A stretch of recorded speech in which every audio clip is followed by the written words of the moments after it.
Nos especializamos en brindar educación del idioma inglés de primer nivel con un enfoque en cursos de crédito, finanzas, logística, industria, derecho y comercio internacional. Nuestro enfoque es simple: ofrecemos clases individuales con hablantes nativos con experiencia en sus respectivos campos. Ya sea que desee mejorar su visión financiera, navegar por las complejidades del comercio internacional o perfeccionar su acento americano. Y aquí está la mejor parte: puedes unirte a nosotros desde cualquier lugar. Nuestras clases se pueden tomar cómodamente en línea o aún en formato híbrido en Monterrey o Saltillo, haciéndolas accesibles para estudiantes ambiciosos como usted, sin importar dónde se encuentre. Pero eso no es todo. Creemos en aprender mientras nos divertimos.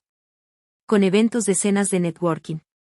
Aquí puede conocer a Philip y Alicia, nuestro dúo dinámico, mientras desmitifican palabras legales y financieras que muchas veces se traducen en error, comúnmente erróneas en debates interesantes. Hi everyone. Morning, Alicia. Morning. Today we wanted to take this opportunity to talk about a few false cognates that we hear kind of often.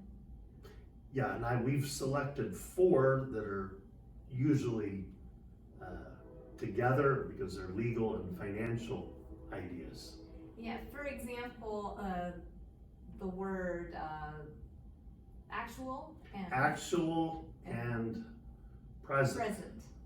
Yes, wherein people in Spanish will say mi trabajo actual means my current job.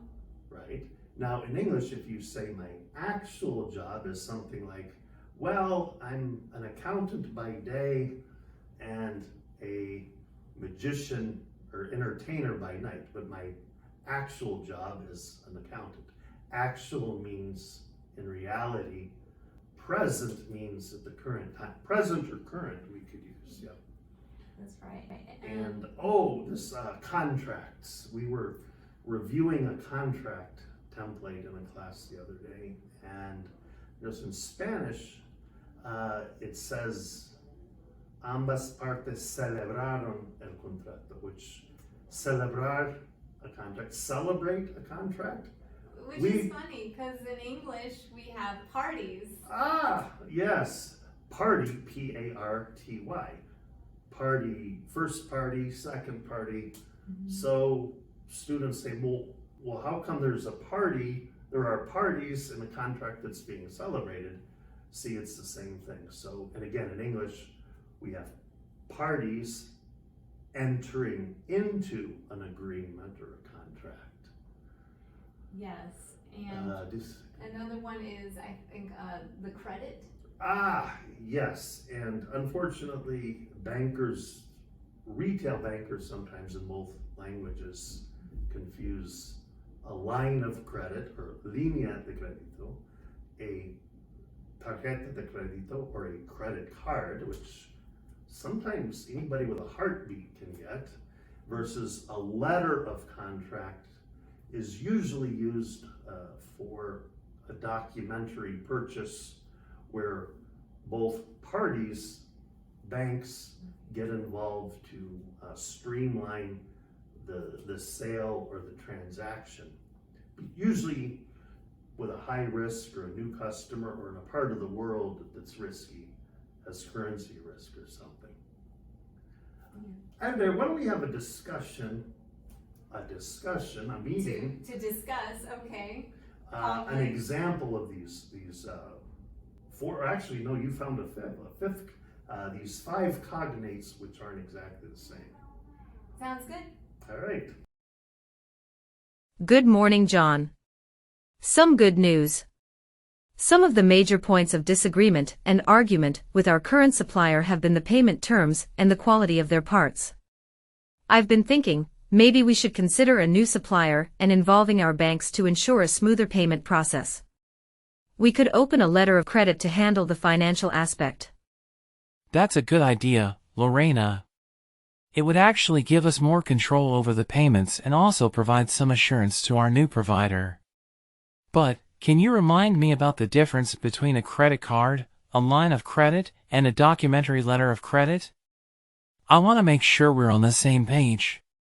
So they are not actually the same thing? Oh no, John. A credit card is a payment method where we use a card issued by a bank to make purchases, and we billed monthly. A line of credit is a predefined amount of money that our bank lends us, and we can borrow against it as needed, closed or revolving with interest applied to the amount borrowed. Our present usage of the line is at 60%. A documentary letter of credit, on the other hand, is a financial instrument used in international trade. It's actually a guarantee from our bank to the seller that we will make the payment once certain conditions are met, such as delivery of goods. And discussing the Incoterms avoids many arguments later. Thanks for clarifying that, Lorena. A documentary letter of credit seems like the best option in our case, given that we want both delivery and payment to be partially in the hands of our respective banks. This is sure to avoid any arguments on major points or unneeded discussions about minor details. So this way both parties to the contract are protected, paid and happy. That makes 4 or 5 parties involved in the transaction. Now entering into this kind of contract is something to have 2 parties celebrate. Just using my Spanish to make a joke, sorry. Ha ha. Funny. Bilingual double meanings. Those Spanish classes at English for My Future are really paying off. John. It should give us the security we need while ensuring the provider gets paid promptly upon fulfilling their obligations. Now, let's start the process with our banks and work on drafting and signing the new contract with these terms in mind. Yes, when the goods arrive, it's cause to celebrate that we entered into such a contract, having discussed everything in advance and avoided arguments later. Agreed, I see no need to discuss it anymore. Nothing to argue about. Let's get started on that right away. And you know what?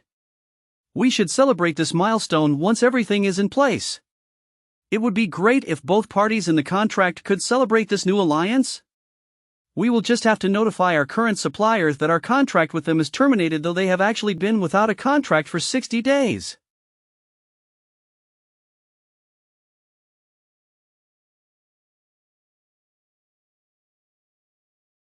Aprender con nosotros no se trata solo de libros de texto y conferencias, es un viaje interactivo y emocionante hacia su crecimiento profesional.